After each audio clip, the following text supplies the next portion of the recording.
دنیا بھر سے لاکھوں دیکھنے اور سننے والوں کو شہید ارشد شریف کا سلام۔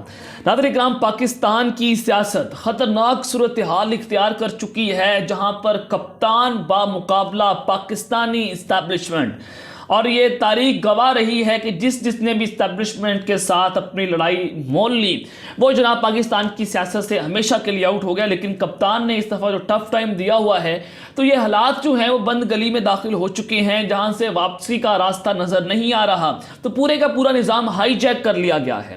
تو آج جو سب سے پہلی بریکنگ نیوز میں آپ کے سامنے رکھنے جا رہا ہوں وہ بہت خطرناک ہے کہ آج زخمی کپتان نے ہسپتال سے طبلے جنگ بجا کے رکھ دیا ہے، اور D G I S P R major general جو ان کے نصیر ہیں فیصل نصیر صاحب، اور پھر جنرل باجوہ، ان کے خلاف آج عمران خان نے کھل کر اعلان جنگ کر دیا ہے، اور ایسی پریس کانفرنس کر ڈالی ہے جو کہ جلتی پر تیل کا کام وہ ثابت ہو چکی ہے کہ جو کرنا ہے کر لیں۔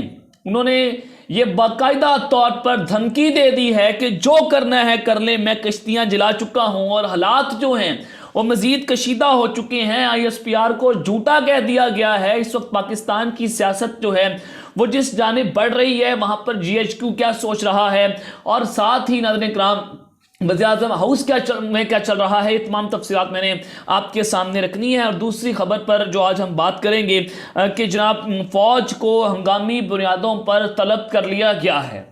یہ بڑا امپورٹنٹ ہے کہ فوج کو ہنگامی بنیادوں پر طلب کرنے کا مقصد کیا ہے، وجہ کیا ہے، اس وقت پنڈی اور اسلام آباد میں کیا ہلچل ہے، یہ بھی بڑی امپورٹنٹ ڈیٹیلز ہیں، وہ آپ کے سامنے رکھوں گا۔ اور تیسری خبر جو کہ میرا وعدہ تھا آپ سب سے کہ جناب میں ارشد شریف قتل کیس آپ کو بھولنے نہیں دوں گا، تو شہید ارشد شریف قتل کیس میں ایک خطرناک موڑ آ چکا ہے، اور قاتل جو ہیں وہ بے نقاب ہو چکے ہیں۔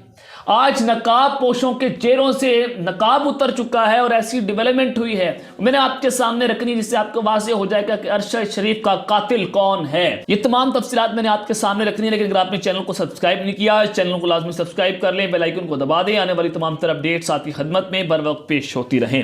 ناظرین کرام، سب سے پہلی خبر میں نے آپ کے سامنے جو رکھنی ہے یہ آپ سکرین کے اوپر دیکھیں۔ مولانا فضل الرحمان نے آج عمران خان کے خلاف کچھ سٹیٹمنٹس دی ہیں، بڑی امپورٹنٹ ہیں اور بڑی مذہقہ خیز ہیں۔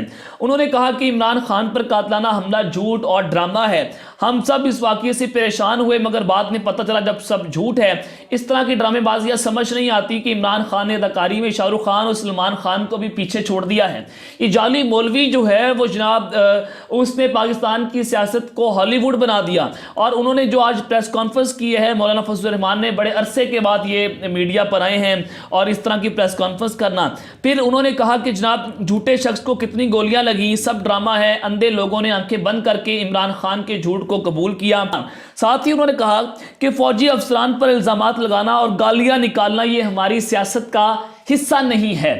ناظرین کرام، یہ مولانا فضل الرحمان بات کر رہے ہیں جس نے یہ کہا تھا کہ ہمارے جرنیل جو ہیں وہ اسرائیلی پٹھو ہیں، اسرائیل کے ٹکڑوں پر پلتے ہیں۔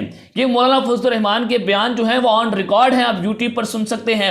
پھر مولانا فضل الرحمان یہ بھی بات کر چکے ہیں کہ ہم اپنے جرنیلوں کا وہ حل کریں گے جو افغانستان میں طالبانوں نے امریکہ کا کیا ہے۔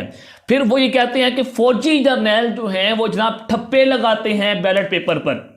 یہ مولانا فضل الرحمان ہماری پاک فوج کے جرنیلوں کے نام لے کر جناب وہ باتیں کرتے رہے ہیں، اسرائیلی پٹھو کہتے رہے ہیں، ان پر غداری کے بیانات دیتے رہے ہیں۔ تو اس طرح کے بیانات سابق وزیر اعظم عمران خان نے آج تک پاکستان کی سیاست میں نہیں دیے۔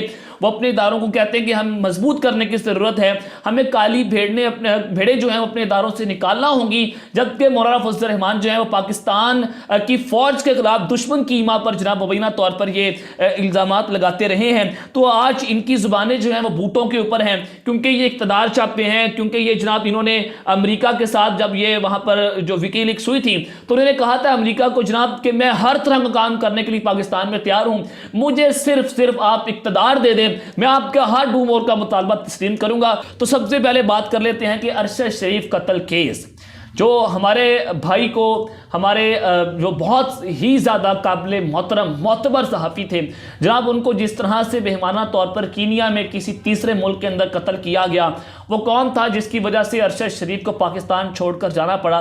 وہ کون تھا جو ارشد شریف کے پیچھے دبئی تک گیا اور ارشد شریف کو دبئی سے نکالنے کے لیے اس نے اہم کردار ادا کیا؟ پھر وہ کون تھا جس نے ارشد شریف کو کینیا جانے پر مجبور کیا اور کینیا میں ٹریپ کر کے ارشد شریف صاحب کو قتل کر دیا گیا ہے؟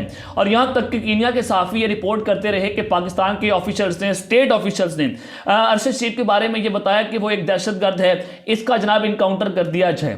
اور پھر کینیا کی پولیس کے بیانات آپ سب کے سامنے ہیں۔ ایک تو یہ کہ ارشد شریف کی جو والدہ ہیں ان کو ارشد شریف صاحب کا پوسٹ مارٹم کیوں نہیں دیا جا رہا، وہ ابھی تک رپورٹ نہیں دی جا رہی، حالانکہ ان کی والدہ جو ہے وہ در بدر پھر رہی ہیں، کبھی سپریم کورٹ جاتی ہیں، کبھی اسلام آباد ہائی کورٹ جاتی ہیں، لیکن ان کو انصاف کیوں نہیں مل رہا؟ اتنا دباؤ ہے کہ طاقتور جو ہیں وہ قانون سے بالاتر ہو چکے ہیں۔ یہ خبر آپ سکرین کے اوپر دیکھ سکتے ہیں۔ جسٹس ریٹائر شکور پراچا کی ارشد شریف قتل کیس کے جوڈیشل کمیشن کی سربراہی سے معذرت۔ شہید کی والدہ نے کمیشن پر عدم اطمینان کا اظہار کیا۔ شہید کی والدہ نے چیف جسٹس پاکستان کو انصاف کے لیے درخواست بھی دی، اس لیے چیف جسٹس کیس میں کمیشن بنائے۔ سابق جج کا موقف کہ میں جناب اس طرح کے کمیشن کی سربراہی نہیں کر سکتا، جہاں پر دباؤ ہوگا اور جہاں پر جو شہید کی والدہ ہیں وہ اس کمیشن پر عدم اطمینان کا اظہار کر رہی ہیں، تو انہوں نے کہا کہ چیف جسٹس صاحب جو ہیں وہ اس حوالے سے اس کیس کا کمیشن بنائے۔ انہوں نے ہاتھ کھڑے کر کے رکھ دیے ہیں۔ کمیشن میں نامزد ایک ممبر پہلے ہی نیروبی کا دورہ کر چکے ہیں۔ پہلے سے تفتیش کا حصہ بننے والے شخص قانونی طور پر کمیشن کا حصہ نہیں بننا چاہیے۔ معلوم ہوا کہ وفاق کو اپنے فیصلے سے آگاہ کرتے ہوئے انہوں نے کہا کہ میں وزیراعظم پاکستان سے متفق ہوں کہ چیف جسٹس اس کیس میں کمیشن بنائے۔ میڈیا کو کوئی نمائندہ کمیشن کا حصہ نہیں تھا، میڈیا نمائندے کا کمیشن میں ہونا ضروری ہے تاکہ انصاف ہوتا ہوا نظر آئے۔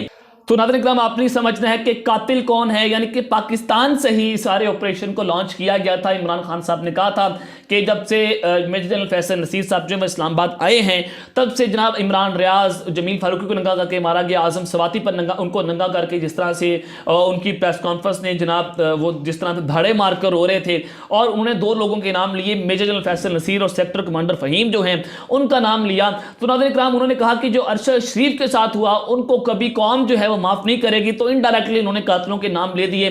تو یہ پاکستان کی سیاست جو ہے وہ بڑی لوہا گرم ہو چکا ہے اور عمران خان بھی کشتیاں جلاتے ہوئے نظر آ رہے ہیں۔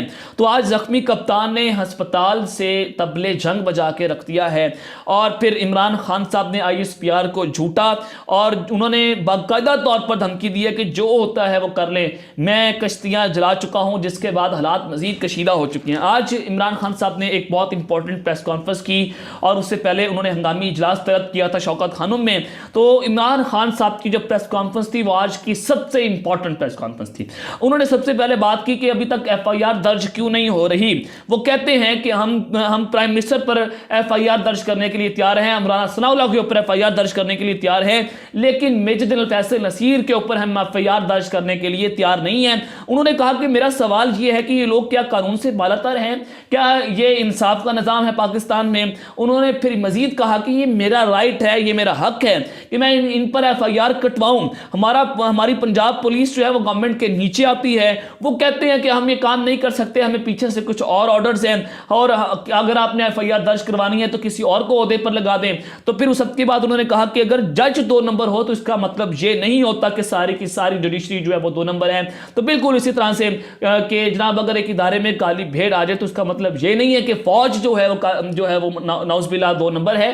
تو ہم فوج کے اوپر یہ الزام نہیں لگا رہے، بلکہ ہم ایک ادارے کے ایک انڈیویجول کے اوپر یہ بات کہہ رہے ہیں کہ جناب اس نے میرا قتل کیا ہے، جو کہ ایک پری پلان طریقے سے اس نے مجھے اسیسینیٹ کرنے کی کوشش کی ہے۔